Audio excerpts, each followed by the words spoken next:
हाँ, तो सबसे पहले कि आपका क्लेम था कि कबीर साहब भगवान है, ऐसा आपका क्लेम है। तो जी। उसके क्लेम पे मैंने आपसे एक प्रति उत्तर किया था कि ये कौन से शास्त्र में लिखा है। तो वेद में लिखा आपने कौन सा प्रमाण दिया था? वेद में भाई को 4 दे दिया, आप देख लो, उनसे पूछ लो। नहीं नहीं नहीं, उसमें तो क्या कबीर कबीर तो क्या किसी का भी नाम हो सकता है, हम कैसे मान ले कि 15 अरे नहीं, सेंचुरी वाले वेद थे। में लिखा है, वेद किसी के नहीं, वेद वेद के। हाँ, लेकिन वहाँ पे कहाँ पे लिखा है कि उनका वर्णन क्या तो किया भाई गया बता है? दो ना भाई, तो भाई के पास से बता दो। नहीं नहीं, उनका वर्णन है कि सिर्फ केवल नाम है, वो बताइए, प्रॉपर अरे कबीर से डिस्क्रिप्शन। पूरा वर्णन है, लिखो, उसमें पूछ लो, उनके पास है, उनको लीला भी पता है। वहाँ पे लीला बताई गई है? हाँ, सब कुछ पता है, वो कैसे आते हैं, क्या करते हैं, सब कुछ वर्णन है उनको। कौन मैंने से ऑलरेडी ग्रंथ में, कौन से ग्रंथ में? सब दे दिया, उनसे पूछ लेना, बाकी आगे बढ़ो। कौन से ग्रंथ में? अरे भाई, ऋग्वेद में बोल दिया ना, उनको दे रखा हूँ ऑलरेडी। ऋग्वेद के कौन से मंडल के कौन से सूक्त में? ओ भाई बता दो उनको। अरे वो क्यों बताएंगे, आप आए हो। अरे ऑलरेडी लिख रखा है, उनको लिखा दिया हूँ। अरे लिखने से क्या होता है, आपको क्या मंडल और सूक्त याद नहीं है आपको? भाई सुप्रिया, तो मेरे को बोल दिया ना, ऋग्वेद मंडल नंबर 9 सूक्त 82 मंत्र नंबर 2 लिखो। कौन ठीक सा है, मंडल, कौन सा मंडल? ऋग्वेद मंडल नंबर 9 सूक्त 96 मंत्र नंबर 17 लिखो। ऋग्वेद मंडल नंबर 9 सूक्त 96 मंत्र नंबर थोड़ा 17 लिखो। थोड़ा थोड़ा धीरे ठीक धीरे है, बोलो, थोड़ा थोड़ा धीरे बोलो, आपकी ना आवाज़ हाँ, क्लियर नहीं आ रही है। फिर उसको 18 भी लिखो। अरे लिखो लिखो क्या है? ऋग्वेद मंडल नंबर 9 54 मंत्र 54 में वो भाई 3 ये मंत्र कब से लिखो। कह रहे हो लिखो लिखो लिखो, ये श्लोक नहीं बोल अरे रहे तो ना फिर आप कि पढ़ोगे नहीं, अब हमारे शास्त्र में आपको पढ़ाऊंगा, फिर आप बोलोगे कि ओम ब्रह्मास्मि। हाँ, हम ब्रह्मास्मि का अर्थ पता है आपको क्या होता है? नहीं नहीं, आपको पता है, बताओ, क्लियर आपको करो उसको। आपको पता है कि नहीं पता है? नहीं नहीं, मुझे नहीं पता, आप बताओ। तो इसका अर्थ हुआ कि आप अभी अज्ञान में है ना? अरे अज्ञान ज्ञान छोड़ो ना, आप बताओ ना। तो मतलब नहीं नहीं, आप एक एक कंक्लूजन पे आइए बताओ। कि आप देखो, अगर आपको अहम ब्रह्मास्मि का अर्थ नहीं पता, जो उपनिषद का मंत्र है, जो मुख्य 11 उपनिषद है उसका मंत्र है, अगर आपको अहम आप एक काम करो ब्रह्मास्मि ना, का, गायत्री अगर मंत्र सुना आपको, दो ना मुझे। देखिए देखिए, यदि आपको भाई अहम ब्रह्मास्मि का नहीं नहीं वास्तविक नहीं अर्थ नहीं पता। नहीं नहीं, गायत्री मंत्र सुना लो बस। क्या? गायत्री मंत्र की सुना दो बस। क्यों, मैं क्यों सुनाऊँ गायत्री मंत्र?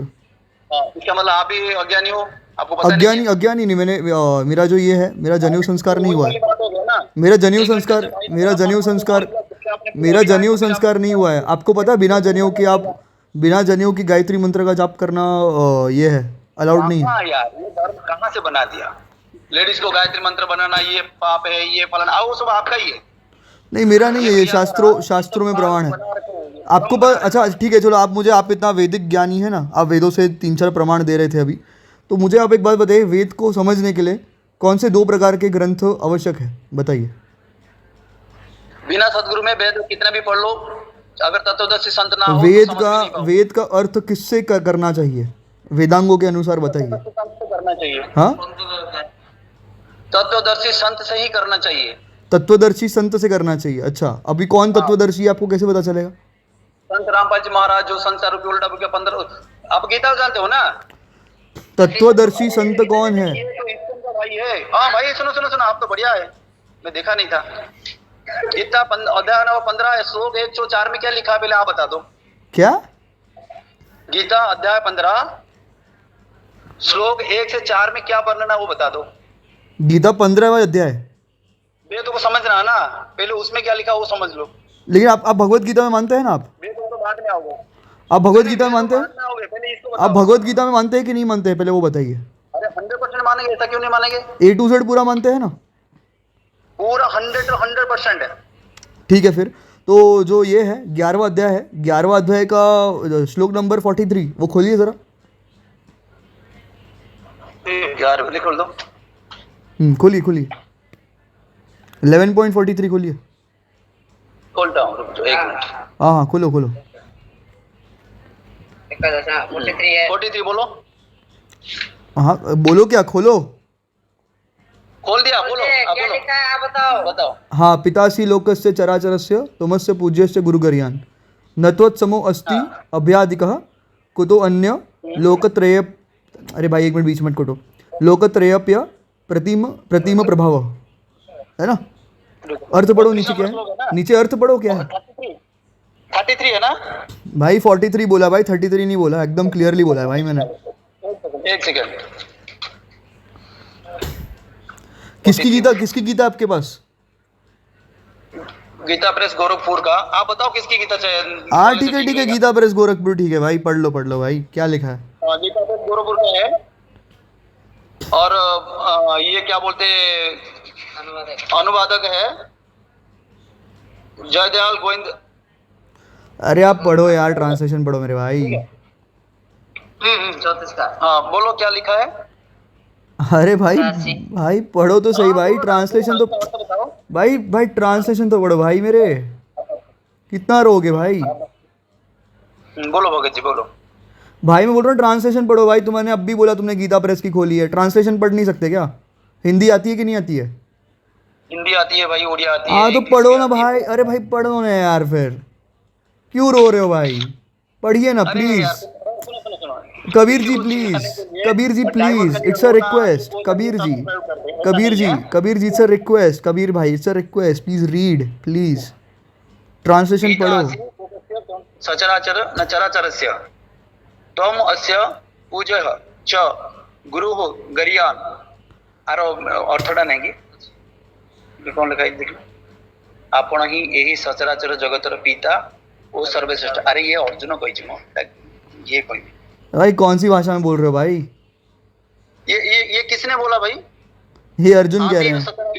अच्छा सुनो, अभी तुमने पूछा ये किसने बोला भाई, है ना? मतलब आपने पढ़ी नहीं है भगवत गीता, है ना? पढ़ी नहीं है आप, अर्जुन का डायलॉग बोल रहे हो। Clean bowled. आप मैं बता रहा हूँ 11 अध्याय का 32 नंबर श्लोक का देखना भाई। क्या? 11 अध्याय का 32 नंबर श्लोक का देखो। 11 का 32? हाँ 11 का 32। रुक जा। श्री भगवान उवाच कालोऽस्मि लोकक्षय कृत प्रवृद्धो लोकान् समाहृतम् इह प्रवृत्तः ऋतेपि त्वां न भविष्यन्ति सर्वे ये अविष्ट। भाई सही पता है, जब कोई मंत्र पढ़ रहा होता है या श्लोक पढ़ रहा होता है बीच में टोका नहीं जाता भाई, पता है? बोलो। पता है कि नहीं पता है? हाँ पता है, बोलो। मतलब टोका क्यों फिर जब पता है तो? गलती हो गया, बोलो। हाँ भाई गलती तो भाई है ही आपके सिद्धांत में, चलो कोई दिक्कत नहीं। ऋतेपि त्वं न भविष्यन्ति सर्वे ये वष्टिता प्रत्यनिकेषु योधा, है ना? मतलब भगवान कह रहे I am time the great destroyer of the worlds and I have come here to destroy all people. सबको पता चलेगा, रिकॉर्ड हो रहा है, बाहर भी छोड़ेंगे ना।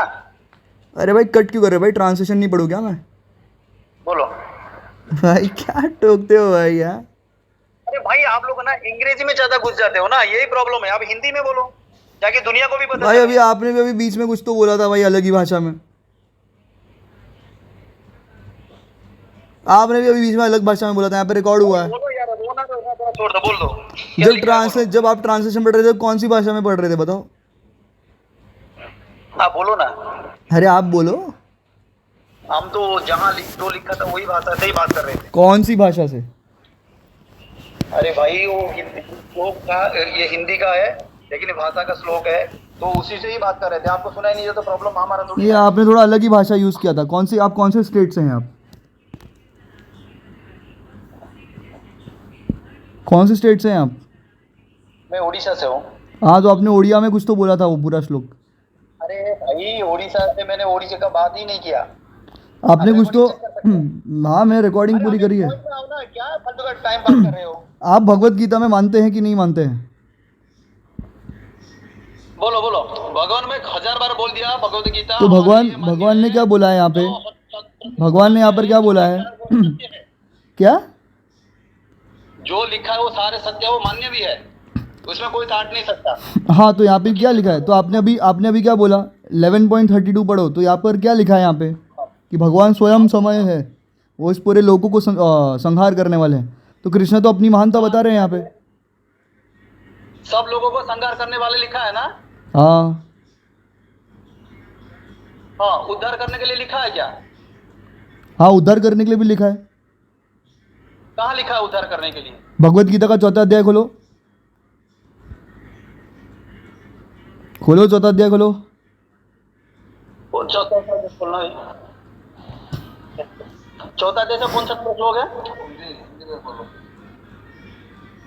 चौथा अध्याय का कौन सा श्लोक है? परित्राणाय साधुनाम। अरे ये लोग नेटवर्क में, हाँ परित्राण है साधु नाम। हम्म। भाई एक काम करो, आप थोड़ा नेटवर्क में आना, आपका नेटवर्क थोड़ा वीक है। हाँ मेरा नेटवर्क का थोड़ा इशू है, 1 सेकंड होल्ड करो। हाँ कर-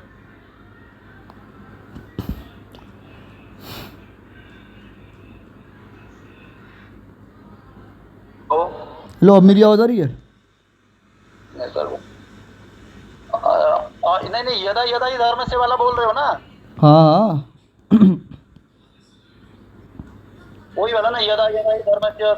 हाँ उसके आगे वाला श्लोक पढ़ो, हाँ परित्राणाय साधुनाम। महाभारत युद्ध में फिर मैं कुछ नहीं आएगा कि महाभारत युद्ध के बाद क्या धर्म स्थापना हो गया क्या?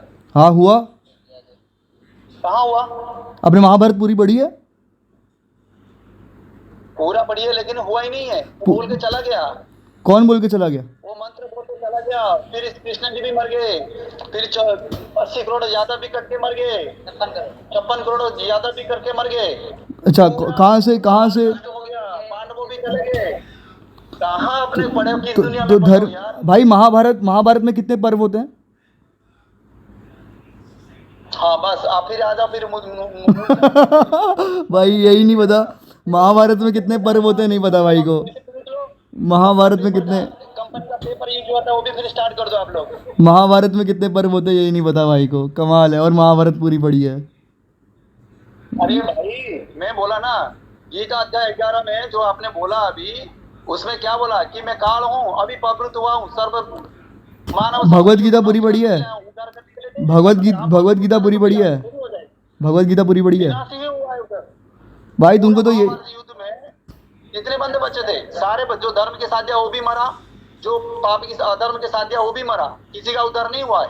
स्वयं पंच पांडवों का भी उद्धार नहीं हुआ है। किस जमाने अच्छा में रह रहे हो आप? हो गया, क्लेम करके हो गया खत्म। युद्ध के बाद किसी गुरु को माना गया था कि अश्वमेध यज्ञ और ये प्रेतवादा जो लगेगा उसको मुक्ति के लिए किसको बुलाया गया था? भाई नास्तिक हो गया, भाई नास्तिकों की तरह बात कर रहे हो। नास्तिक नहीं है, आप बातें ऐसे कर रहे हो।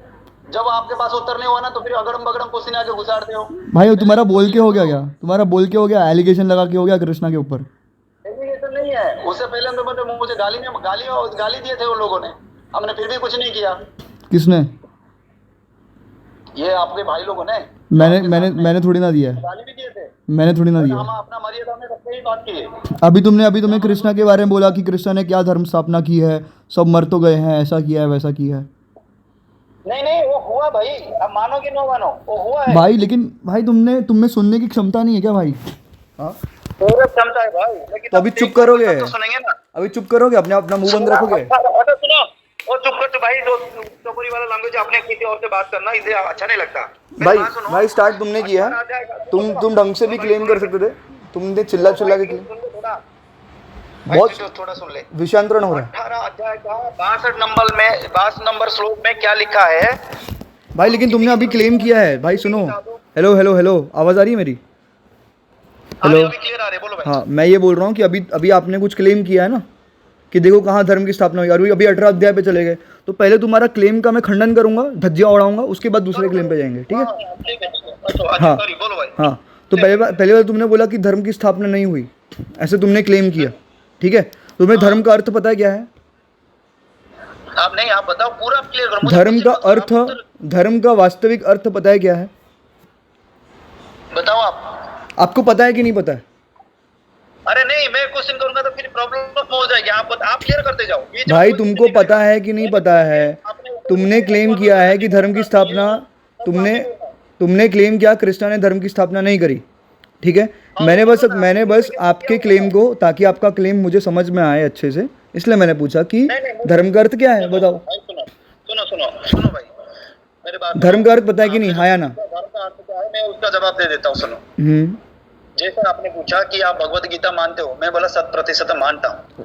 और वहां पर लिखा हुआ हर एक वाक्य, हर एक शब्द, हर एक अर्थ मेरे लिए पूजनीय है, और मेरे लिए क्या पूरा ब्रह्मांड के नियम है, वो मानना पड़ेगा। अगर कोई बोलेगा मैं नहीं मानता हूँ, इसका मतलब नास्तिक है। लेकिन मैं नास्तिक नहीं हूँ, मैं 100% मानता हूँ। और भगवत गीता में जो जो लिखा है, सारे शब्द अर्थ सब कुछ सब मानना पड़ेगा, क्योंकि वो सर्व सत्य है, ठीक है? आप बताओ, आपने बोला कि मैं यदा यदा धर्म से था, मैंने आपको लेकिन अभी तो पूछा, तुमने एलिगेशन लगाया ना, अभी भगवत गीता पे ही तुमने एलिगेशन लगा दिया, कहाँ धर्म की स्थापना हुई, तो आपने तो विरोध में बोला है ना, तो पूजनीय कैसे हो गया? विरोध नहीं, मुझे जानना है कौन सा धर्म मुझे जानना है।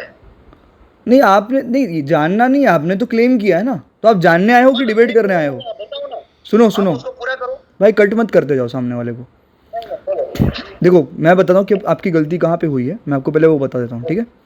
सबसे पहली बात तो आपने ये बोला कि आप भगवत गीता को मानते हो, मतलब आप भगवत गीता को एक्सेप्ट करते हो। आपने अभी थोड़ी देर पहले बोला कि पूजनीय भी मानते हो, ठीक है?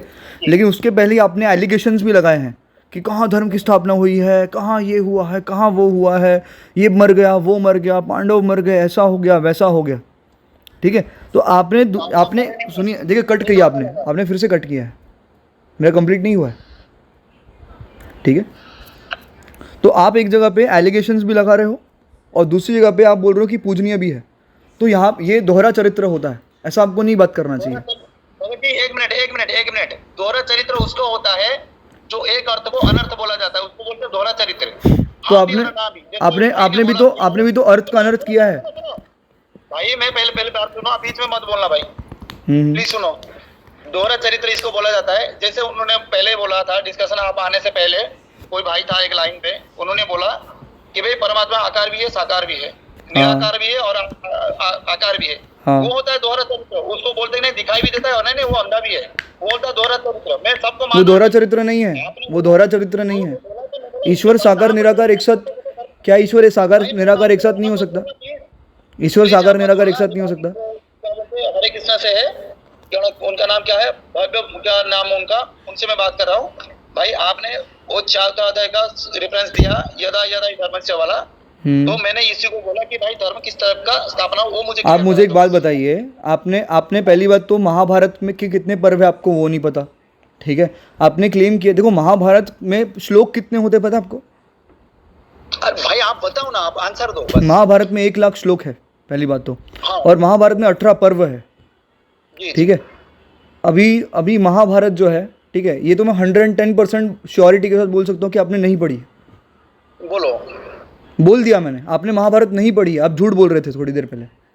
भाई, क्योंकि यदि मैं आपसे पूछ लूं कि महाभारत की कुछ घटनाएं पूछ लूं तो आप जवाब दे पाओगे? नहीं सुनो, घटना के बारे में मत जाओ, आपने अभी जो धर्म स्थापना पहले उसको बोलो, क्लियर करो। मैं देखो पहली बात तो जब डिबेट होती है ना, जब भी, ठीक है, तो अज्ञानियों के साथ ना डिबेट नहीं करी जाती। आ गया घमंड में, फिर मैंने घमंड की बात नहीं करी है। ज्ञान है सुनो, आपने ज्ञान दो। आप सबसे पहली बात तो आपने जिस श्लोक का वर्णन किया है उसी श्लोक का उत्तर दो तो सही। आप तो ज्ञान पुरुष हो, आप क्यों नहीं दे रहे हो फिर? मैंने इस देखो, कोई भी श्लोक के ऊपर जब एलिगेशन लगता है ना, किसी भी श्लोक के ऊपर, एलिगेशन किसको बोलते हैं? आपने एलिगेशन ही लगाया है। आपने क्या बोला? आपने एलिगेशन लगाया है।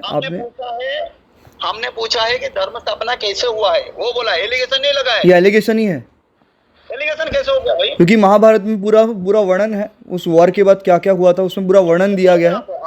कट क्यों कर रहे हो भाई, डर रहे हो क्या? आपने बोला धर्म किसी को बोलते हैं, आप बताओ उसको। हाँ तो बता रहा हूँ तो टोक क्यों, अभी बता रहा हूँ तो टोक क्यों रहे हो? टोक नहीं रहा हूँ, आप पूरा साइलेंट है, आप बोलो। आप साइलेंट नहीं, अभी टोकिए मत। पहली बात तो आपकी सबसे बड़ी गलती आपकी ये हुई है, आपने डिबेट के बीच में अज्ञानता पूर्वक आपने प्रश्न पूछा है कि धर्म की स्थापना कहाँ हुई है। जब महाभारत का वॉर खत्म हुआ था उसके बाद कई सारे अरेंजमेंट्स किए गए थे राजा युधिष्ठिर के द्वारा, ठीक है? प्रॉपर राज्य को अच्छी तरीके से चलाया गया था। अगर युधिष्ठिर महाराज नहीं होते और अगर दुर्योधन राजा बनता तो धर्म की हानि हो सकती थी, ठीक है? किंतु जैसे कि फॉर एग्जांपल भगवत गीता के 1.40 में अर्जुन का ये था कि भाई कृष्ण को वो कहते हैं कि वर्णशंकर प्रजा पैदा हो जाएगी, ठीक है, स्त्रियों का अन्याय होगा, ठीक है? तो ऐसी स्त्रियां जिनके पति मर चुके हैं, महाराज युधिष्ठिर ने उनके लिए अलग से व्यवस्था करी थी। आपने महाभारत में वो चीज़ पढ़ी है? हाँ पढ़िए कि महाराज युधिष्ठिर ने पूरा व्यवस्था किया था ऐसी स्त्रियों के लिए, ठीक है? क्योंकि जिस चीज़ को लेकर अर्जुन को डर था कि वॉर के बाद अधर्म यहाँ पे बढ़ सकता है, तो युधिष्ठिर महाराज, क्योंकि वो धर्मराज भी कहा गया उनको, तो उन्होंने पूरी स्थापना वहाँ पे कर दी अच्छे से। और पांडव की मृत्यु तब हुई जब वो काफ़ी एजड हो चुके थे, ठीक है? एजड होने के बाद सबकी मृत्यु आती है, ठीक है? तो मैं आपसे ये कह रहा हूँ कि कृष्ण है वो काल है, तो वहाँ पे कृष्ण मेटाफोरिकल बातें बोल रहे हैं 11वें अध्याय में। आपको स्टार्टिंग से पढ़ना पड़ेगा। कृष्णा कभी भी किसी के भी जीवन में हस्तक्षेप नहीं करते, ठीक है। क्यों नहीं करते? क्योंकि उन्होंने सबको एक फ्री विल दे रखी है, इटरनली जी दे रखी है, मतलब वो कभी किसी की फ्री विल में इंटरफेयर नहीं करते। पॉइंट नंबर 1, वो परमात्मा का सबसे पहली क्वालिटी ये होनी चाहिए, ठीक है। सेकंड चीज़, धर्म की स्थापना हुई है और यादव हैं जो मरे हैं तो अधर्म कर कर मरे थे, जब यादव मरे थे भी, ठीक है। अगर आपने वो चीज़ नहीं पढ़ी है, आपको पता हो कैसे मरे थे, ये आप बताओ मैं आपको वो भी। नहीं बोलो, वो गांधारी का श्राप था, वो श्राप, मैं श्राप की बात नहीं कर रहा। यादवों ने क्या क्रिया करी थी जिसके कारण उनका विनाश हुआ था, वो पता है आपको? व्रत कर गए थे। हाँ, बोलो, आगे बोलो। क्या कर गए थे? वो मतलब शराबी मदिरा पान करना, उनका धर्म को विस्तृता मन में उनका अंदर कुछ आ गया था। वो एक किस प्रकार की मदिरा थी ये पता आपको? नहीं वो हम मदिरा का, हाँ, तो वो एक स्पेशल मदिरा थी जिसके कारण सर्वनाश हुआ था, क्योंकि किसी नॉर्मल मदिरा में इतना ये नहीं होता, पावर नहीं होता, ठीक है। अच्छा, हाँ, तो एक स्पेशल मदिरा थी जिसके कारण उनका सर्वनाश हुआ था, ठीक है। जिसको पीकर वो अपने ही भाइयों में लड़ने लग गए थे और ऐसे करके उनका सर्वनाश हो गया था, ठीक है। भगत जी, हाँ बोलिए। अभी मैं टोक नहीं रहा हूँ यहाँ पर, बस एक जानकारी के लिए मैं पूछ रहा हूँ। हाँ पूछिए। वो जो गांधारी जी ने श्राप दिया था, वो यहाँ पर प्रयोग होता कि नहीं होगा?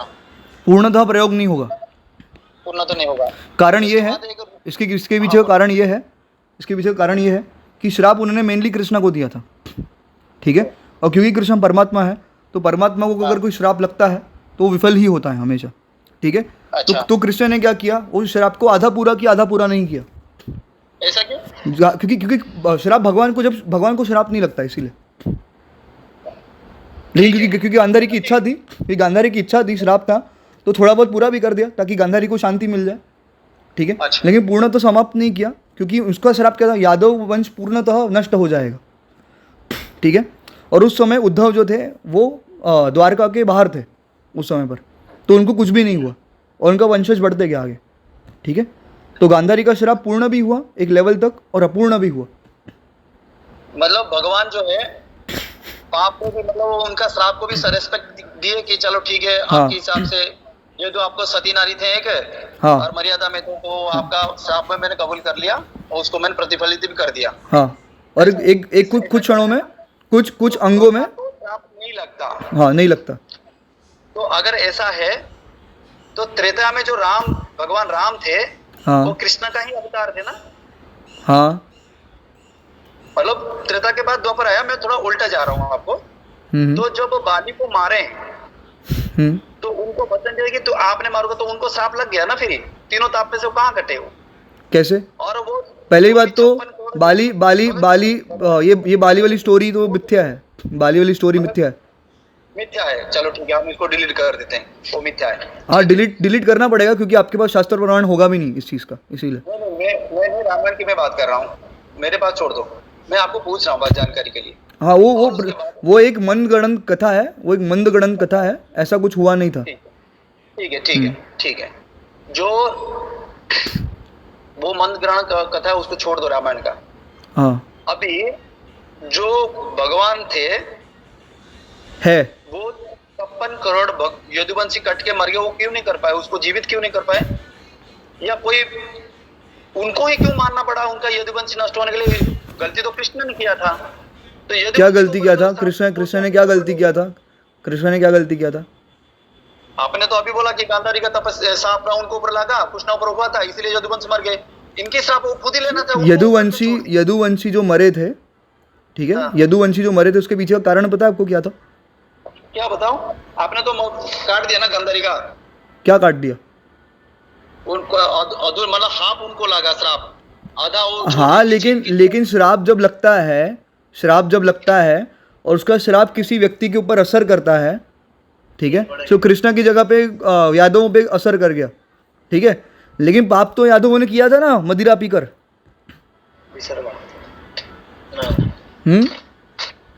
हाँ बोलो, फिर से बोलो। अरे लेकिन मदिरा तो पिया था ना यादवों ने। झगड़ा किसने किया था? यादवों ने किया था कि कृष्णा ने किया था? बताओ। भगवान तो उस समय प्रेजेंट थे। क्या? कृष्ण भगवान वहीं पर तो प्रेजेंट है ना? कृष्णा हर जगह प्रेजेंट है, हर जगह प्रेजेंट है। यदुवंशी का आखिरी अंत किसका? कृष्ण जी का ही हुआ है। नहीं हुआ है अंत। तो दुर्वासा ऋषि का श्राप नहीं लगा कि नहीं लगा उसमें? किसका? दुर्वासा दुर्वासा ऋषि दुर्वासा, कहाँ पे लगा? वो यदुवंशी के ऊपर। कभी लगा? किसने लगाया?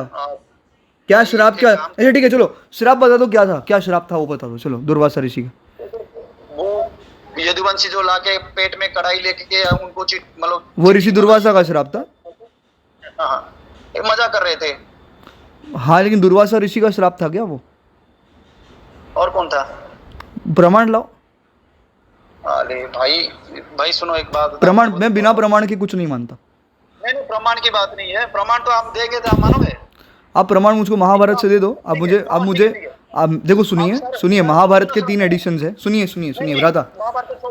नहीं नहीं नहीं नहीं, ये मैं टॉपिक नहीं, मैं ये टॉपिक पे रहना चाहता हूँ, मैं यही टॉपिक पे रहना चाहता हूँ। आप गीता है ना, गीता भगवत गीता को आप भी मानते हो ना सर? मैं इस टॉपिक पे मैं नहीं, अभी भगवत गीता की बात नहीं हो रही है, अभी दुर्वासा ऋषि की बात हो रही है। भाई आप तो डिलीट कर दिया ना रामायण का प्रसंग फिर। कौन सा प्रसंग रामायण का?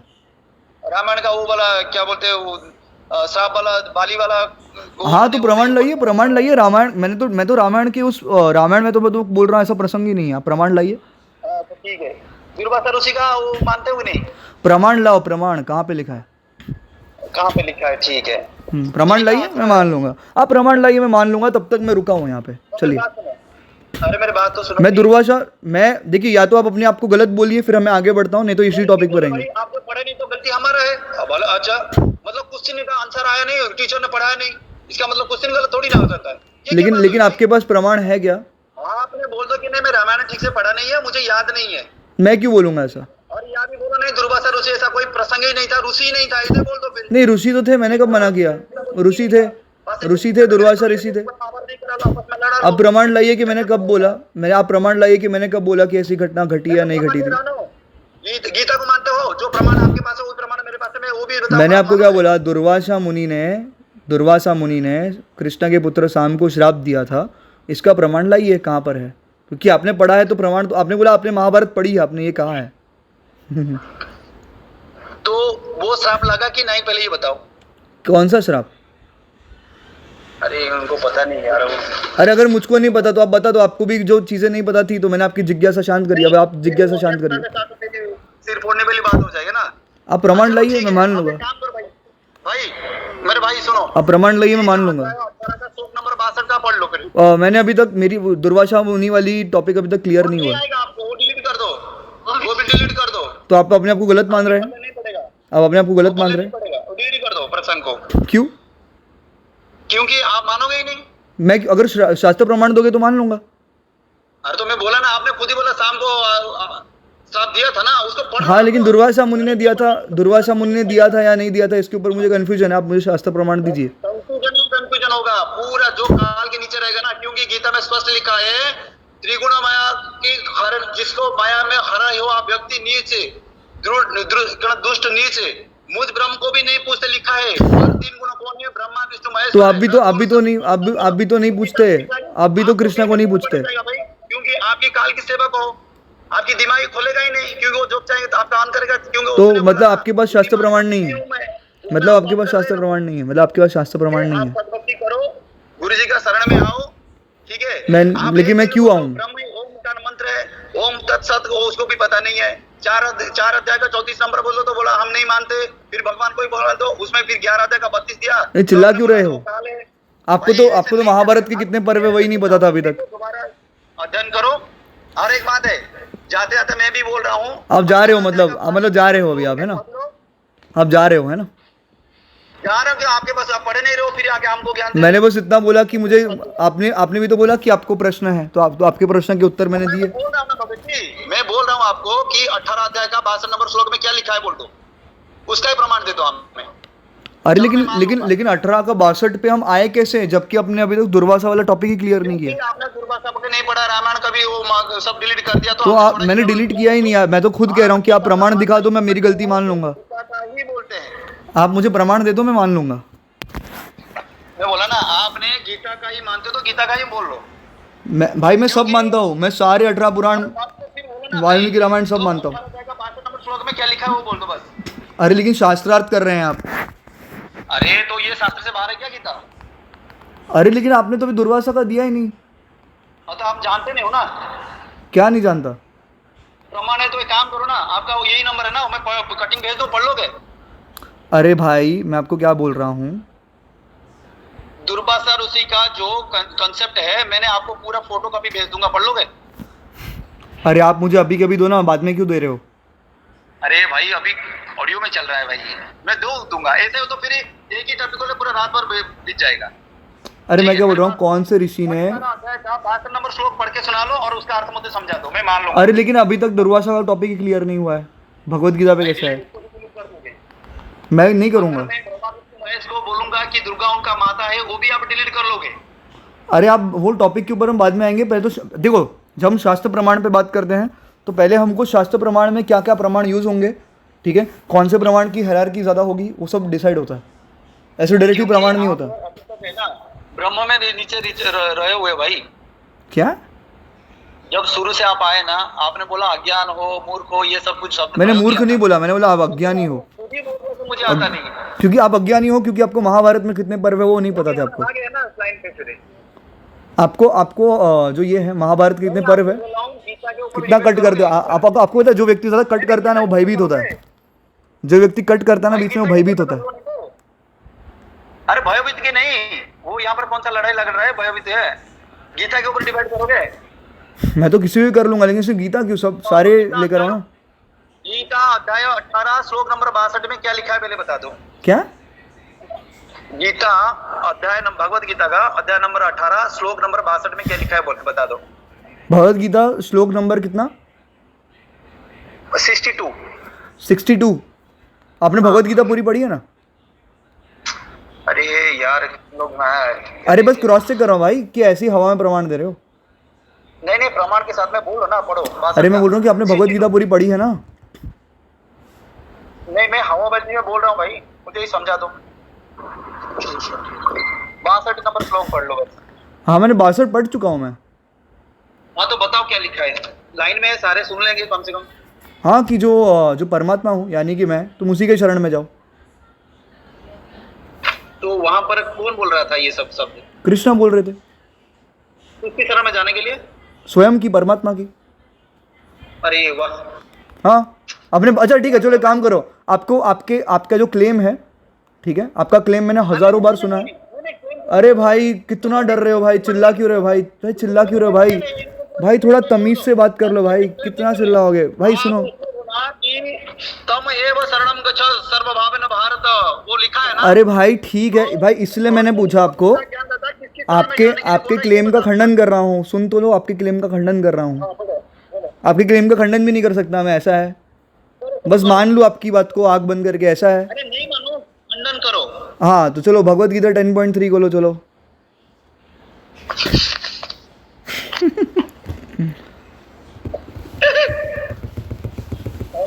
अरे ये सुन पहले। ये कैसा हंसने का तरीका है, ये हंसने का तरीका कैसा है? ऐसे नहीं बोलते। अगर आपको करना है तो करो, नहीं तो आप जाओ, मैं करना हूँ ना, उनसे बात कर रहा हूँ ना। ऐसे नहीं होते यार। 10.3 मैं तो आप निकल जाओ। किसको बोल रहे हो? मैं इधर बोल रहा है, बंदा हंस रहा था ना हमारा इधर ही। अच्छा आपके बंदे को, अच्छा ठीक है आपके बंदे को बोल रहे हो, कोई बात नहीं। 10.3 खोलिए महाराज। तो नहीं, ये कि जाता है बेकार ही में जाता है, तर्क हो रहा है यहाँ पर। हार जीत को इनके पास ज्ञान है तो हम लेंगे, हमारे पास है तो उन्होंने लेंगे, इसमें क्या है? तो ये गलत बात है। हाँ बोलो भाई, क्या बोल रहे थे? 10.3 पढ़िए भगवत गीता का। देखिए इसलिए मैं कहता हूँ कभी भगवत गीता को लास्ट का 18वां अध्याय नहीं पढ़ना चाहिए, पहले के 17 अध्याय भी पढ़ने चाहिए। नहीं सर, इसलिए तो मैं पहले दो अध्याय में जाऊंगा। मैं तो कह रहा हूँ कि हम स्टार्टिंग से पढ़ते हैं भगवत गीता 700 श्लोक। हाँ। मैं आपको हर श्लोक से, मैं आपके पूरे कबीर पंथ का खंडन पूरे भगवत गीता से कर सकता हूँ आराम से। आप खंडन करने से थोड़ी हो जाएगा भाई, आप खंडन कर सकते हो। हाँ वो मैं अरे मैं नहीं, हर वो व्यक्ति जिसने भगवत गीता अच्छे से पढ़ी है वो सब कर सकता है।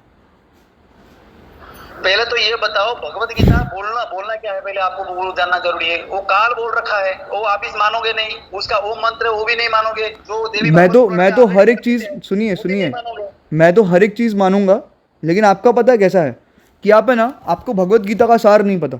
आपका क्लेम क्या था पहले, आप क्या कर रहे हो, आप सीधा भगवत गीता से एक श्लोक उठा रहे हो, आपने चर्चा का विषय डिसाइड नहीं किया। प्रमाण दे रहे, भगवत जी, आप शास्त्र का प्रमाण क्या सिद्ध करने के लिए दे रहे हो? शास्त्र का प्रमाण, ये है जो शास्त्र में लिखा है उसको समझना पड़ेगा। शास्त्र प्रमाण जो आप देते अगर हैं, मानोगे भगवान, सुनो, शास्त्र, भगवान कृष्ण को अगर आप सर्वसर्वा मानते हो और भगवत गीता स्वयं भगवान कृष्ण ही बोलते हो, वो भी परम अक्षराचर ब्रह्मांड का मालिक है, लेकिन ये भी क्लियर होना चाहिए कि उनका पावर क्या है। वो एक ही गुण का ही अधिकारी है, जो 3 लोगों का ही उनका अधीन में आता है, स्वर्ग मर्त्य पाताल, और उनका बस एक सद्गुण का ही अधिकारी है। लेकिन मैं तो आपको ये भी दिखा दूंगा कि मैं तो आपको, आप मानोगे नहीं भाई मैं तो प्रमाण दे दूंगा, मैं तो हर चीज का प्रमाण दे दूंगा। तो फिर हाँ तो चुप रहोगे तो दूंगा ना भाई। बोलो बोलो बोलो। अभी मैंने दिया है अभी मैंने 10.3 का दिया है। रुको मैं आता हूँ। आ जाओ भाई।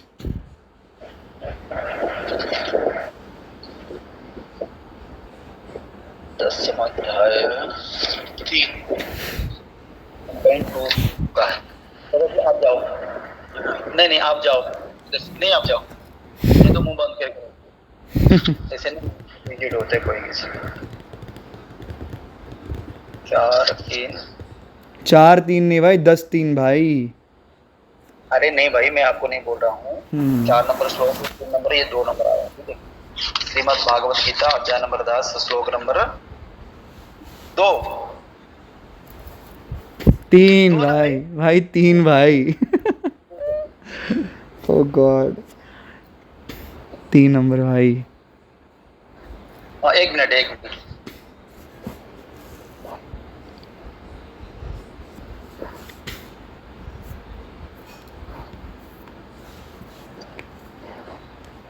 हाँ, उसमें लिखा है, जो मुझे जन्म रहित अजन्मा मनुष्य में माने, वो सब सर्वलोकमा में उत्तम, सकल पापों से मुक्त करने वाला मैं परमेश्वर, वहां पर जो लिखा है। लेकिन एक बात बता दो भगत जी, वो कोई भी पाप को मुक्त नहीं कर सकता। आपके गुरुजी ही बोलेंगे कि नहीं, कर्मफल तो भोगना पड़ेगा, क्योंकि कृष्ण खुद हाँ कर्मफल भोगना पड़ेगा, लेकिन कर्मफल उसको भोगना पड़ेगा। कर्मफल उसको, भाई सुन ले भाई, डोंट इरिटेट मी नाउ। मैं जवाब दे रहा हूँ तो सुन लो एक बार, ठीक है। बोलो बोलो। हाँ, आपका प्रे है कि भाई आपके भी गुरुजी बोलते हैं कि नहीं, पापों से वो नहीं छुड़ाता। वो किसको नहीं छुड़ाता? जिसको नहीं। भाई कट मत करो भाई प्लीज, मुझे एटलीस्ट 30 सेकंड दे दो भाई। मेरे 30 सेकंड बहुत है आपके क्लेम का खंडन करने के लिए। कम से कम 30 दे दो। हाँ, तो ऐसा है कि जो भगवान कृष्ण है, ठीक है, वो उन्हीं के पापों और पुण्यों को कट करते हैं, ठीक है, जो मुमुक्षु होता है, ठीक है। मुमुक्षु का अर्थ वो है कि जो मोक्ष प्राप्त करने की इच्छा रखता हो, ठीक है, जो मोक्ष प्राप्त करना चाहता हो, ठीक है। लेकिन जो भौतिक संसारों में जो कि भौतिक संसार में पढ़ना चाहता है, भगवान उसके पाप नहीं काटते, ठीक है। भगवान पाप काट सकते हैं, अगर भगवान पाप नहीं काट सकते तो वो सर्वशक्तिशाली नहीं है, ठीक है। लेकिन भगवान किसी अधर्मी का पाप नहीं काटते। वो व्यक्ति जो सच में मुक्त होना चाहता है, केवल उसके ही पाप काटते हैं। और जो मोक्ष प्राप्त करना चाहता है, जो मोक्ष प्राप्त करने की राह पे चलता है, भक्ति करता है, उसके पाप नष्ट होते हैं।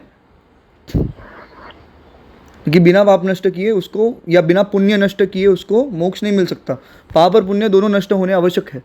क्या ये पता है आपको? बेसिक्स पता है आपको? ये नहीं आप बताओ। बता दिया मैंने आपको बेसिक्स, कि मोक्ष प्राप्त करने के लिए आपको पुण्य के भी ऊपर जाना पड़ेगा, पाप और पुण्य दोनों के ऊपर जाना पड़ेगा। क्योंकि अगर पुण्य है तो भी आपके अंदर फल की इच्छा रहेगी अभी भी। मतलब खुद, आप कहने का मतलब खुद को जीरो करना पड़ेगा। हाँ, जीरो करना पड़ेगा। आपको कर्म पता है क्या है? कि बता दूं कर्म क्या होता है? बोलो सर, बोलो। कर्म क्या है? जैसे कि फॉर एग्जांपल आपकी आत्मा है, ठीक है, आपकी आत्मा है, मान लो वो ड्राइवर है, ठीक है, और आपका जो बॉडी है वो कार है, ठीक है, और उसके अंदर जो फ्यूल है वो है कर्म। फ्यूल खत्म, आपका बॉडी भी खत्म, आपका बॉडी फिर दूसरे इसमें जाएगा, आपके इस जन्म के किए हुए कर्म के अनुसार। इस तरीके से होता है, ठीक है। जब आप इस संसार में आते हो तो आप ऑलरेडी लिख कर लाते हो कि आप इस जन्म में कितना अमाउंट ऑफ पाप और कितना अमाउंट ऑफ पुण्य भोगोगे, ठीक है। ठीक है। तो भगवान आपको उतना ही देते हैं, और जैसे ही आपका टाइम खत्म, आप यहाँ से चले जाते हो। अच्छा। ये प्री डिसाइडेड रहता है। कि इस जन्म में आपके साथ क्या क्या होगा, और ये आप ही डिसाइड करते हो, ऐसा नहीं कि कोई भगवान डिसाइड कर रहा है। भगवान से आपको फ्यूल, आपको बस एनर्जी दे सकता है अच्छा काम करने की, ठीक है, बस इतना ही है। अभी तो मुझे आपके इसमें पता नहीं कि आत्मा परमात्मा का सिद्धांत क्या है आपके अंदर। जीव परमात्मा प्रकृति, जीव परमात्मा प्रकृति, काल और कर्म, इसका सिद्धांत क्या है आपके इसमें बताइए। आपने अभी जो बोला कि भाई भाई मैं आपसे आपके सिद्धांत के बारे में पूछ रहा हूँ, एटलीस्ट उतना तो बताओ, इतना तो डिग्निटी रखो भाई। हाँ बोलो बोलो बोलो, कौन सा सिद्धांत है? आपके आपका जो कबीर पंथ है उसमें जो 5 सिद्धांत होते हैं फिलोसॉफी को कंप्लीट करने वाले, किसी भी फिलोसॉफी के अंदर 5 सिद्धांत होते हैं, कौन सा ठीक है। कौन सा? सबसे पहले ईश्वर, दूसरा जीवात्मा, तीसरा प्रकृति, तीसरा कर्म, चौथा कर्म और पांचवा काल, ठीक है। तो आपके जो 5 सिद्धांत है वो क्या है? काल काल कौन है? आपको काल का अर्थ नहीं पता? काल काल का सिद्धांत है, काल कौन है? आपको काल सिद्धांत पता है कि नहीं पता? क्या आप मुझे ये अरे बताइए। आप बताओ ना, आप काल क्या समझते हो? मैं तो काल तो निरंजन का ही मानता हूँ, मतलब जो हमको बांध के रखा है। अरे भाई मैं सिद्धांत के अनुगत रहने वाले, भाई काल मतलब, काल मतलब वो जो आपको जन्म से लेके मृत्यु तक लेकर जाए उसको बोलते हैं काल, ठीक है। जी क्लियर हो गया? जी। अच्छा मैं बात बताओ, हाँ हाँ बताइए। तो 84 लाख योनि में जीव जाता है, हाँ तो कृष्ण भगवान ने जब यहाँ पर आए थे, त्रेता युग में आए थे ना, उससे पहले आए थे? भगवान हमेशा अपीयर होते रहते हैं। फिर लेकिन कौन सा नाम है? त्रेता में कृष्ण नाम पे ही थे ना, द्वापर में। देखो इसलिए मैं आपको कह रहा हूँ कि पहले परमात्मा के सिद्धांत को क्लियर करिए, बाद में त्रेता और द्वापर की बात करिए। भाई आपने कृष्ण का ही नाम लिया ना, क्योंकि कृष्ण अरे को लेकिन आपको लेकिन सर्वप्रथम आपको मैंने अभी माना तक ना। सिद्धांत ही नहीं बताया मेरा। आपका सिद्धांत क्या है? हाँ तो मैं वही बोल रहा हूँ आपको कि पहले हम सिद्धांत पे डिस्कस कर लेते हैं कि आपका सिद्धांत क्या है, मेरा सिद्धांत क्या है, फिर हम आगे हम डिसाइड कर सकते हैं कि कौन भगवान है कौन भगवान नहीं है। ठीक है, सिद्धांत बताओ आप। हाँ सिद्धांत बताने के पहले सबसे स्टार्टिंग में आपको ये डिसाइड करना पड़ेगा कि आप प्रमाण किस किस को मानते हो। 3 प्रमाण होते हैं, तीन प्रमाण होते हैं, 3 प्रमाण। सबसे पहला मुख्य प्रमाण होता है प्रत्यक्ष प्रमाण, ठीक है। दूसरा होता है अनुमान प्रमाण, ठीक है, और तीसरा होता है शब्द प्रमाण। अच्छा ऐसा है। ये 3 प्रकार के भ्राता कबीर जी सुनिए, ये 3 प्रकार के ही प्रमाण होते हैं मुख्यतः। नहीं हेलो, भगत जी सुनो सुनो सुनो सुनो, आप मुझे कबीर जी मत बोलो, क्योंकि मैं कोई कबीर नहीं हूँ। अच्छा कबीर दास जी बोलूं? कबीर दास बोल दूं? अगर मैं आपको कृष्ण जी बोलूंगा तो आपको अच्छा लगेगा क्या? कबीर दास जी बोलूं? नहीं, फिर क्या मैं बोलूं? उनका तो सेवादार के बराबर नहीं हूँ, मैं तो धूल है। तो आप है ना, तो कबीर दास के धूल ऐसा नाम रखूं आपका मैं? क्या क्या नाम क्या दूं मेरे नाम आपको? भगत जी ही बोल सकते हो आप, भगत जी ही बोलो, हम सेवादार है। कबीर जी भगत इतना बड़ा कोई नहीं उपाधि नहीं दे सकता भाई। भगत जी है आप भगत जी है, आपका नाम भगत है? आपका नाम भगत है? कर्म में। आपका नाम भगत है? हाँ भगत बोलो, सही रहेगा। ठीक है, तो भगत जी मेरी बात सुनिए, ठीक है। बोलिए। सबसे पहले तो हमको आप मुझे ये बताइए कि आपके सिद्धांत के अनुसार जो ईश्वर है, आपका जो ईश्वर है वो क्या है, पहले वो बताइए। मतलब क्या है? मतलब जो ईश्वर होता है उसमें 5 गुण होने चाहिए सबसे पहले तो, ठीक है। क्यों? सबसे भाई किसी भी ईश्वर में 5 गुण होने चाहिए, नहीं तो उसको हम ईश्वर नहीं मान सकते। मैं आपको बता रहा हूँ 5 गुण कौन से हैं। वो कौन डिफाइन करेगा कि इसके अंदर 5 गुण होगा? जैसे कि आप मानते हो कि ईश्वर सर्वशक्तिशाली है? हाँ तो सर्वगुण का उनके पास है ना। मैं आपको क्या बोल रहा हूँ, क्या ईश्वर सर्वशक्तिशाली है या नहीं है? हाँ है, सब कुछ कर सकता है ना, वो सक्षम है ना सब कुछ करने में। बिल्कुल कर सकता है। अगर उसमें गुण नहीं है तो? अरे यार फिर ये वाली बात हो गया ना कि जब सारे रूल चुपचा कर दिए फिर बाकी कहाँ रह गया? अरे मैं क्या बोल रहा हूँ, अगर कोई ईश्वर है, सुनो मेरे भाई, अरे मेरे भाई मेरी बात सुन ले यार भाई, प्लीज यार रिक्वेस्ट है भाई, मान लो कि कोई ऐसा ईश्वर है, भाई मेरी बात भाई, प्लीज भाई डोंट इंटरप्ट मेरे भाई। Bhagat ji please don't interrupt, भगत भाई एटलीस्ट मेरा पॉइंट तो सुन लो मेरे भाई। बिना पॉइंट के यार बातें करते हो यार। मैं बोल रहा हूँ कि अगर ईश्वर जो है, ठीक है, वो अनंत शक्तिशाली होना चाहिए, ठीक है। जैसे कि इस दुनिया का एक रिचेस्ट आदमी है मान लो, ठीक है, जैसे एलॉन मस्क हो गया फॉर एग्जांपल, ठीक है। तो इस धरती का, सुने हो मेरे भाई, कट क्यों कर रहे हो भाई फिर से?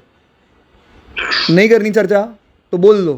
अरे चर्चा के लिए मैं इंडिया में रहूं, इंडिया का बात करो, एलन मस्क को अमेरिका फिर पूछोगे। अरे लेकिन वो तो पूरे वर्ल्ड का है ना भाई, हाँ बोलो।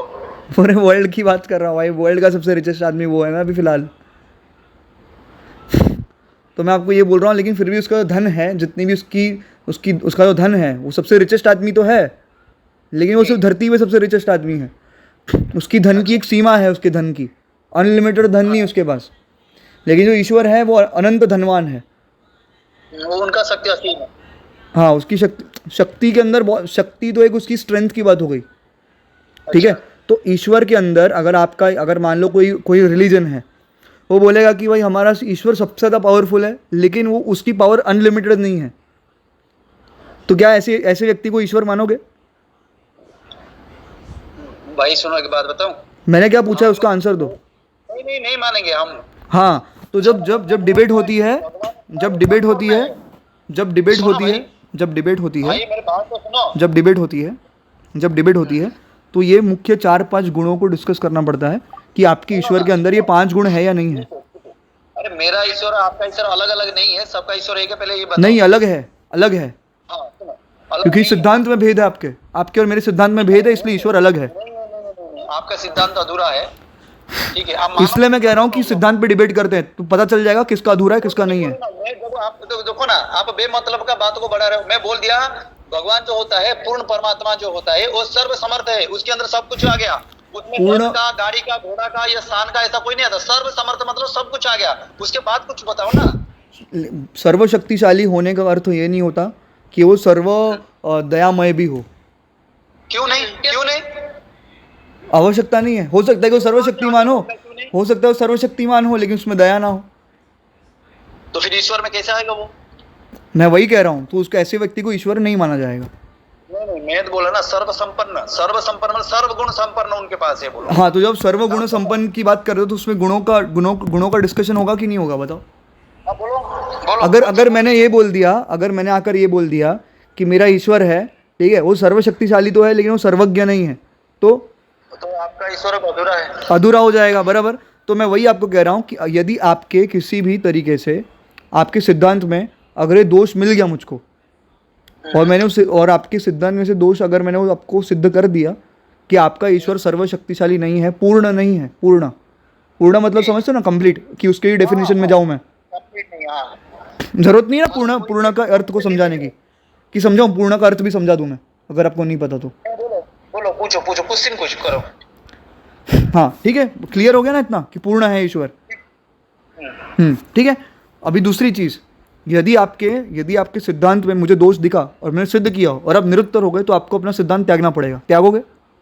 हाँ बिल्कुल। ठीक है, चलो ये बढ़िया हो गया। ठीक है, तो सबसे पहला सर्वशक्तिशाली होना उसका आवश्यक है, ठीक है। दूसरा है वो सर्वज्ञ होना भी आवश्यक है। सर्वज्ञ मतलब वो सब कुछ जानता हो जी, उसको हर चीज़ का ज्ञान है। एक जीवात्मा के एक कीड़ा भी है, उस कीड़े के भी दिमाग में क्या थॉट्स चल रहे हैं, एक पौधा क्या फील कर रहा है, वो सब कुछ जानने वाला होना चाहिए। अगर वो नहीं जानता तो फिर वो अपूर्ण रह जाएगा, है ना। और ऐसे ईश्वर को एक्सेप्ट नहीं किया जाएगा, ठीक है। तीसरा है कि जो ईश्वर है, ठीक है, वो ये होना चाहिए, सर्वव्यापी होना चाहिए। जी बिल्कुल। सर्वव्यापी का अर्थ क्या है? पूछो आप बोलो। मैं पूछ रहा हूँ, आपको पता है ना। हर कोने कोने में वो व्याप्त है। हाँ, बस बराबर, एकदम सही। हाँ, एकदम सही। ये 3 मुख्य हो गए, ठीक है। चौथा आएगा क्या, वो दयालु है कि नहीं है। हाँ बिल्कुल। क्योंकि कई बार क्या होता है, हम रिलीजन्स में देखते हैं, अलग अलग रिलीजन में, कि उनका ईश्वर दयालु नहीं रहता, बराबर। छोटी छोटी बात में नरक में डाल देता है ना। नहीं, ये तो वो ईश्वर हाँ नहीं ना। हाँ, वो ईश्वर नहीं हो जाएगा, ऐसा ईश्वर मतलब एग्जिस्ट नहीं करता। हाँ, बराबर, ठीक है। हेलो, हाँ, तो दयालु होगा तो फ्री विल तो देगा सभी जीवात्मा को। एक सेकंड, एक बेटा मैं आ रहा हूँ। हाँ, ओके, कुछ अंकल से बात कर रहा हूँ, थोड़ी देर बाद मैं आ रहा हूँ, ठीक है, रुक जाओ। आपका बेटा है क्या? कट गया क्या? हाँ बोलो भाई। आपके पुत्र भी है वहाँ पे? नहीं, वो मैं घर से बाहर आ रखा हूँ ना, इसलिए बोले कब आओगे। अच्छा, आपके बेटे का कॉल आया था क्या? बोलो। अच्छा, आप मतलब बड़े हैं एज में, मतलब आप? अरे नहीं, इतना बड़ा नहीं किया। फिर मतलब आप तो पिता हैं एक पुत्र के, तो आप बड़े ही हुए ना। छोड़ो ना, बोलो। हाँ नहीं नहीं, मैं अगर मैंने आपसे थोड़ा सा, अगर आपको यंग समझ के अगर मैंने थोड़ा बदतमीजी कर दिया होगा तो मुझे क्षमा करना उसके लिए, है ना। कोई बात नहीं भाई। हाँ देखो, बदतमीजी हमको कोई फर्क नहीं पड़ता भाई। हाँ, ये एटीट्यूड होना चाहिए। ठीक है ठीक है, हम आगे बढ़ते हैं। ना गाली किए थे, नहीं नहीं, वो जहाँ तू ये है तो वो है, फिर भी हमको कोई असर नहीं पड़ा। ठीक है, वो असर का बात हम, वो दिख जाएगा रिकॉर्डिंग में, वो छोड़ दो, वो टॉपिक जाए दो। हम मुख्य विषय पर वापस आते हैं, ठीक है। बोलो। तो मतलब ईश्वर ने हमेशा से फ्री विल दे रखी है, हमेशा से, बराबर, कि जीवात्मा जो चाहता है वो कर सकता है, बराबर। जी हाँ, और जीवात्मा परमात्मा के भेद को तो आप मानते हो ना। जी जी। हेलो, हाँ बोलो बोलो। आप परमात्मा जीवात्मा को एक मानते हो कि अलग मानते हो तत्वों में? नहीं नहीं, वो जीवात्मा परमात्मा वो अलग अलग है। अलग अलग, मतलब द्वैत वेदांत है आपका, बराबर, ठीक है, चलो बढ़िया। और पांचवा, अंश हो सकता है, हाँ क्या? जीवात्मा परमात्मा का अंश होता है। हाँ, लेकिन स्वयं परमात्मा नहीं होता, है ना। नहीं, स्वयं परमात्मा नहीं होता। बस बस बस बस, खत्म ये तो खत्म। आपके अंदर जो चीज है वो भी आप उस परमात्मा ही बन जाओगे। हाँ वही मैं, हाँ हाँ, मेरा भी वही मानना है, ठीक है। ठीक, बोलो। अब पांचवा फाइनल ये है, ठीक है, कि जो ईश्वर है, ठीक है, वो तो मैंने बोल दिया ना कि वो बहुत दयालु है। हाँ, पांचवा ये है कि क्या वो साकार है कि निराकार है, वो बताइए। वो साकार है। निराकार नहीं है, नहीं है। तो मतलब वो सर्वव्यापी नहीं है, मतलब नहीं है, उनका जगह स्थान है। मतलब आपके अनुसार ईश्वर सर्वव्यापी नहीं है, बराबर। सर्वव्यापी नहीं है, नहीं, हाँ नहीं है, वो नहीं जब है। चाहे जहाँ आ सकता हाँ, तो मतलब हमने जो तीसरा, हमने जो, देखो, सुनो, इसका मतलब जो तीसरा जो हमने रूल डिसाइड किया था, सुनो सुनो, हमने जो तीसरा रूल डिसाइड किया था कि ईश्वर का सर्वव्यापी होना आवश्यक है। नहीं नहीं नहीं नहीं, रुकिए रुकिए रुकिए, क्लियर करता हूँ। भगत जी, एक मिनट, भगत जी एक मिनट। आपने जो तीसरा रूल हमने डिसाइड किया था कि ईश्वर का सर्वव्यापी होना आवश्यक है, तो आपके ईश्वर जो है वो उस पर्टिकुलर गुण में फिट नहीं होते, इसलिए आपका सिद्धांत अपूर्ण है, ये आपने खुद ने अभी एक्सेप्ट कर लिया है। मैं बोला ना, मैं आपको क्या बोला कि उसका मैं अगर क्लियर ना करूँ ना तो आप हेडलाइन बना लोगे, मैं उसको क्लियर करता हूँ। ठीक है, कर दो। हाँ देखो, सर्वव्यापी इसका मतलब हम उनको मतलब एक सिद्धांत नहीं लगा सकते, क्योंकि उनका मर्जी कहाँ पर आएंगे, कहाँ जाएंगे, वो हमको नॉलेज में नहीं आएगा। वो उनकी मर्जी है, वो सर्वत है या कहीं प्रकट। हमारा आत्मा जब चिंतन करता है या कोई ऐसे आवश्यक पड़ता है तो उनका मर्जी, आना जाना उनकी मर्जी है। हम उसको प्रश्नवाची नहीं लगा सकते कि वो सर्वव्यापी है या कहीं और गए हैं, वो छोड़ दो। वो मेरे हिसाब से परमात्मा वो उनकी मर्जी है, वो सर्वव्यापी भी हो सकते हैं, वो कहीं जाके अलग धूलोक में, जैसे वेद में प्रमाण है कि वो धूलोक में तृष्ट लिखा है कि विराजमान है, वो अलग मैटर है। लेकिन ईश्वर का सर्वव्यापी, अगर ईश्वर सर्वव्यापी नहीं होगा, ठीक है, अगर ईश्वर निराकार और सर्वव्यापी नहीं होगा, ठीक है, तो लिमिटेशन आएगी, पूर्ण नहीं हुआ फिर वो। नहीं, लिमिट उनका मर्जी में बोला ना, लिमिट नहीं, हम उसको प्रश्न नहीं लगा सकते कि वो सर्वव्यापी हो ना हो, उनकी मर्जी है। अच्छा, मतलब आप ये कह रहे हैं कि ईश्वर के ऊपर हम प्रश्न नहीं उठा सकते, बराबर। उनका मर्जी है, वो कहाँ जाए कहाँ नहीं, वो हमको बता के थोड़ी जाएंगे। हरे कृष्णा सभी को। तो आप सभी ने देख लिया कि ये जो व्यक्ति है, जो कबीरपंथी है, इनके इसमें आप इनके जो ब्रह्म है, इनका जो ईश्वर है, इनके ऊपर प्रश्न नहीं उठा सकते हो। बिल्कुल ये कॉल ऑफ धर्मा जो है, आह्वान कॉल ऑफ धर्मा, एकदम इसकी तरह ही इसका ईश्वर है कि इसके ईश्वर के ऊपर आप प्रश्न उठा ही नहीं सकते, ठीक है। तो इससे क्लियरली सिद्ध होता है इनका सिद्धांत है कम्प्लीटली फेक है, ठीक है, एकदम बोगस सिद्धांत है। इनकी बातों से ही ये प्रूव हो जाता है कि आप ईश्वर के ऊपर प्रश्न चिन्ह नहीं उठा सकते, मतलब आप जिज्ञासा नहीं कर सकते। हरे कृष्णा, जय गौर हरि, जय श्री राधे, जय श्री प्रभुपाद।